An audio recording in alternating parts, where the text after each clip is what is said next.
प्रेक्षकांनो, लग्नानंतर होईलच प्रेम या मालिकेमध्ये आता काव्या गाडी शिकणार आहे. त्यासाठी रिव्ह्यू स्किप न करता बघा आणि चॅनलला सबस्क्राईब केलं नसेल तर सबस्क्राईब आणि लाईक करायला विसरू नका. आजच्या भागामध्ये इकडे पार्थ म्हणत असतो, काव्या मी तुम्हाला गाडी शिकवणार. काव्या तिच्यावर खूप चिडते आणि म्हणते नाही मला नाही शिकायची. आणि मग पार्थ तिला खूप छान समजावतो, अहो मी एकदा गाडीचा ॲक्सिडेंट झाला होता तेव्हा मला काही झालं असतं तर. काव्या म्हणते, हे बघा पार्थ, असं नाही बोलायचं. तुम्हाला काही मी कसं होऊ देणार? तुम्हाला काही झालं असतं तर मी दवाखान्यामध्ये नसतं नेलं का? आणि तुम्हाला असंच काही होऊ देणार का मी? पार्थ म्हणतो, त्यासाठीच मी तुम्हाला सांगतोय. मग काही होऊ दिलं नसतं, मग म्हणूनच मला तुम्हाला गाडी शिकवायची आहे. कारण मला पण तुम्हाला असं गाडी येत नाही हे चांगलं वाटत नाहीये, त्यामुळे मी तुम्हाला गाडी शिकवणारच. काव्या म्हणत असते, पण मला खूप भीती वाटते. पार्थ म्हणत असतात, माझी आई सांगते कोणत्याही गोष्टीचे प्रयत्न करत राहिले ना तर आपोआपच भीती नाहीशी होते. त्यामुळे माणसाने सतत प्रयत्न केले पाहिजे. काव्या म्हणत असते, नको हा पार्थ, ती हात जोडते. पार्थ म्हणत असतो, काव्या मी आहे ना तुमच्यासोबत. काव्या म्हणत असते, बरं तुम्ही आहात ना, मग मला अर्धी भीती माझी गेलेली आहे. तर तुम्ही मला सगळं काही शिकवसाल ना व्यवस्थित? आणि कसं आहे, माझ्याकडून काही चूक झाली तर मला ती चूक कुणावर टाकावं हे पण कळणार नाही. त्यासाठी तुम्ही माझ्यासोबत असाल तर खूप छान होईल. नंतर इकडे जीवा आणि नंदिनीचा सीन घेतला आहे आणि थोडा वेळ त्यांनी मालिकेचं टायटल सॉन्ग ऐकवलं आहे. इकडे जीवा आपल्याला बाळ व्हावं म्हणून नंदिनीची विनवणी करत असतो. लगेच इकडे वसवात्या आणि रम्याचा सीन घेतला आहे. रम्या तयार होऊन चाललेली असते ऑफिसला. तर वसवात्या म्हणते, का ग तुझ्यासोबत पार्थ नाही येते का? पण तो आता कुठे तुला पहिल्यासारखं सोबत घेऊन जातो आणि कुठे जातो काय करतो ते पण तुला आता सांगत नाही ना. इकडे रम्या म्हणत असते, अगं तो नाही सांगत, पण ती सांगते ना तात्पुरती बायको.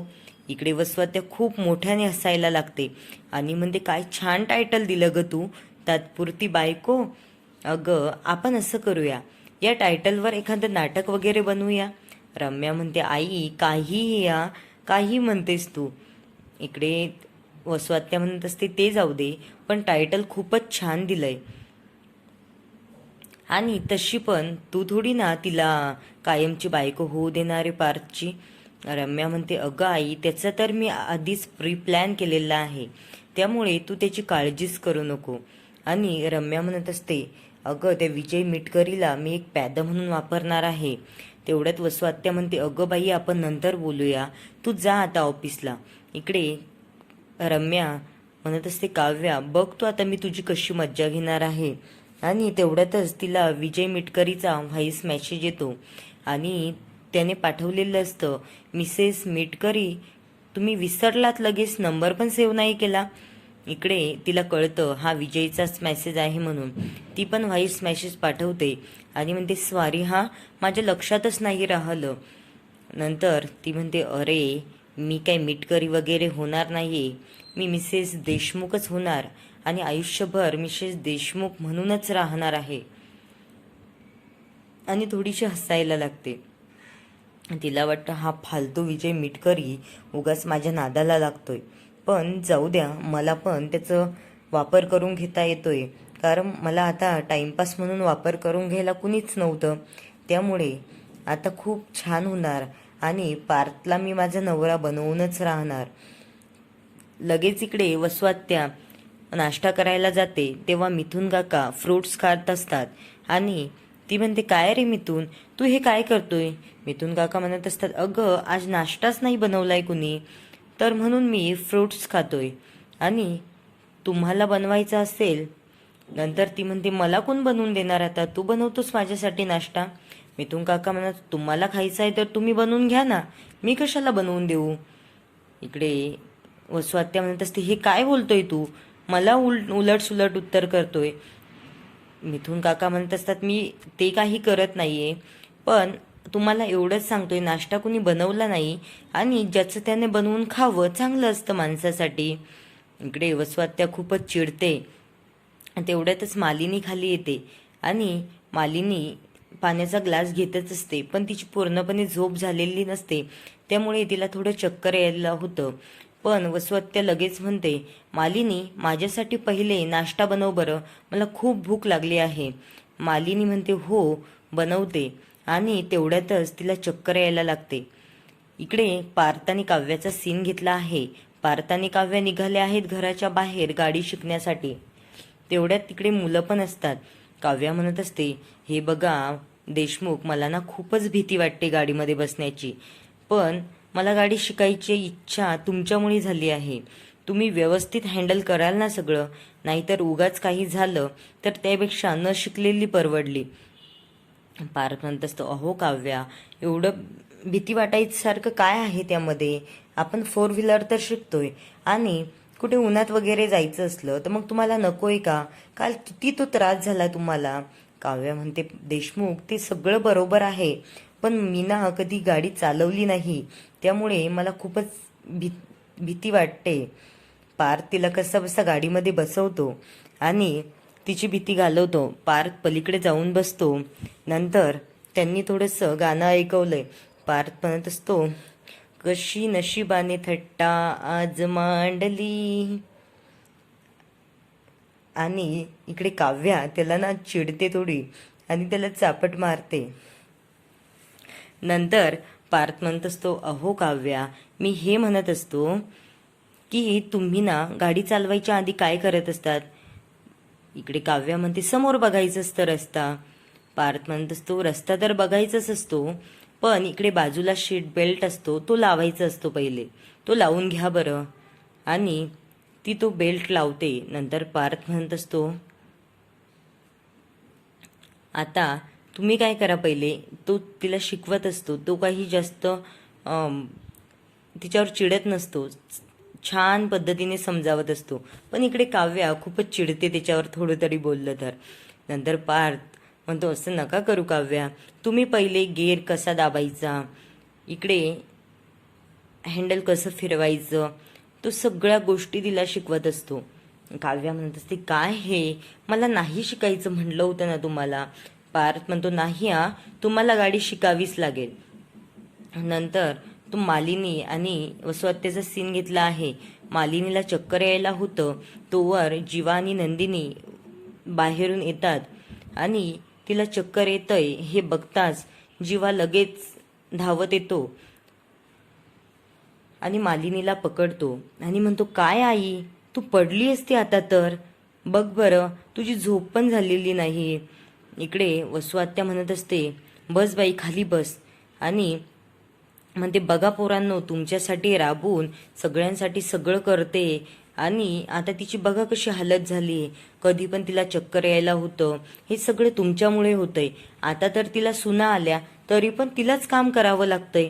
नंतर नंदिनी म्हणते, सॉरी आई, मी ना करून जाणार होते पहिलेच, पण यांना खूपच घाई झाली होती. जीवा म्हणत असतो, नंदिनी, तू कशाला सॉरी म्हणते? काय होतं, आईला चक्कर येणार हे तुला आधी माहीत होतं का? मग वसुहत्या, तू का नंदिनीवर चिडते? वसुहत्या म्हणत असते, हां, तुम्ही घ्या बायकांचीच काळजी, ते मालिनीची काळजी कोण घेणार? आता तिचा नवरा पण घरी आल्याच्या नंतर पिकनिकवरून परत ऑर्डर सोडेल, हे बनवून दे, ते बनवून दे, उगाच तिलाच राबावं लागतं एकटीला. आणि नंदिनीला इकडे थोडं वाईट वाटत असतं. ती सारखं म्हणत असते, सॉरी. आणि मिथुन काका येतो. मिथुन काका म्हणता, तिला चक्कर आली आणि तुम्ही काय गप्पा मारत बसलाय, तिला आधी पाणी वगैरे तर द्या. लगेच मिथुन काका मालिनीला पाणी देतात आणि म्हणतात, वहिनी, तुम्ही पाणी प्या आणि थोडा वेळ शांत बसा आणि आराम करा, काही नाश्ता वगैरे बनवायचा नाही. वसुहत्याला म्हणतो, ज्याला खायचा आहे ना तो त्याला त्याचा बनवून घ्या. आणि नंतर नंदिनी मालिनीला घेऊन रूममध्ये जाते. इकडे परत पार्थ आणि काव्याचा सीन घेतला आहे. पार्थ तिला कसं स्टेअरिंग करायचं, आणि पण काव्याला काहीच इंटरेस्ट नसतो, तरी पण पार्थ खूप छान पद्धतीने तिला समजावून सांगून गाडी चालवायला शिकवतो. गेअरवर कसा हात ठेवायचा, कोणता गेअर राईट आणि लेफ्ट मारल्याच्या नंतर गाडी कशी पुढे सरकते, काही सगळ्या पद्धतीने खूप छान तिला समजावत असतो. पण गाडी शिकण्यासाठी असा कुणाचं ऐकून वगैरे गाडी शिकता येत नाही, कारण 4 व्हीलरसाठी मेन ड्रायव्हिंगच लागते आणि ड्रायव्हिंगचे क्लास हे घरी नाही करता येत. त्यामुळे काव्याला खूपच चिडायला होतं. पण पार्थ तिला म्हणत असतो, काव्या तुम्ही चिडू नका ना, सगळं व्यवस्थित येईल तुम्हाला, हळूहळू शिकता येईल, एकाच दिवसात थोडी ना माणूस ट्रेन होत असतं. काव्याचं आता समोर लक्ष असतं आणि थोडीशी ती चालवून बघते. पार्थला खूपच हसायला येतं काव्यावर आणि काव्य तिच्यावर सतत चिडत असते. तुम्ही हसताय, मग मला येणारच नाही गाडी चालवता, तुम्ही उगाच माझा मजाक बनवून ठेवलाय. नंतर नंदिनी आणि मालिनी तिच्या रूममध्ये गेल्याच्या नंतर नंदिनी तिला खाऊ घालते थोडंसं फ्रूट. नंतर मालिनी म्हणत असते, अगं बाई तू सुद्धा खा ना. मालिनी पण तिला घास भरवते. नंदिनी म्हणते, अहो आई, मी ना वजन कमी करण्यासाठी आता नाश्ता वगैरे काही करणार नाहीये. जीवानी मला सांगितलंय 1 दिवस उपाशी राहून बघ, मग हळूहळू तुला सवय लागेल. मालिनी म्हणत असते, असं काही करू नको हा. नंतर नंदिनीला खूप वाईट वाटत असतं. ती कान पकडून मालिनीला सॉरी म्हणत असते आणि म्हणते, आई मी यांना पहिलेच म्हटलं होतं की निघताना मी सगळ्यांसाठी नाश्ता बनवून जाते, पण यांना खूपच घाई झाली होती. ते म्हणाले आधी चल, आपण नंतर आल्याच्या नंतर बनवूया, पण तिकडेच आम्हाला खूप वेळ लागला आणि त्यामुळेच तुम्हाला चक्कर आली.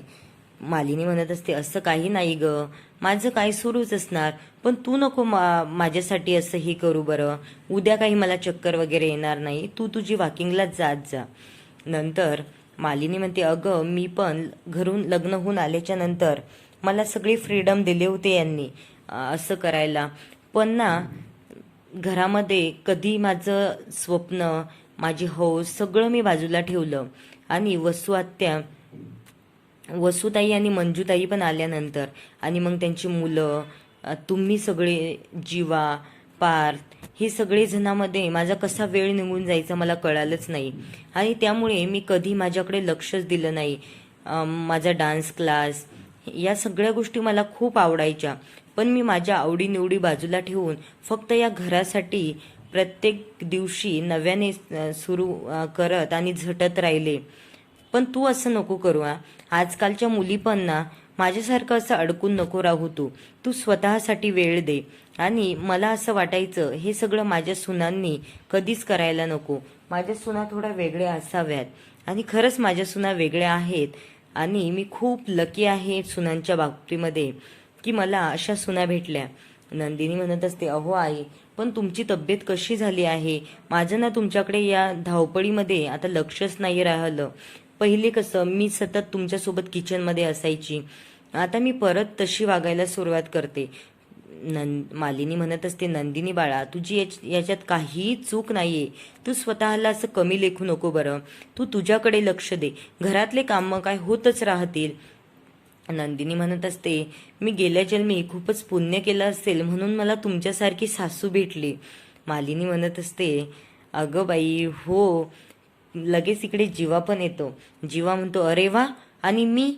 नंदिनी म्हणते, तुम्ही पण माझ्यासाठी लकी आहात, पण आईपेक्षा 50%. त्यामुळे जीवा म्हणत असतो, अरे बापरे, जाऊ दे, तेवढ्यातच मी खुश आहे.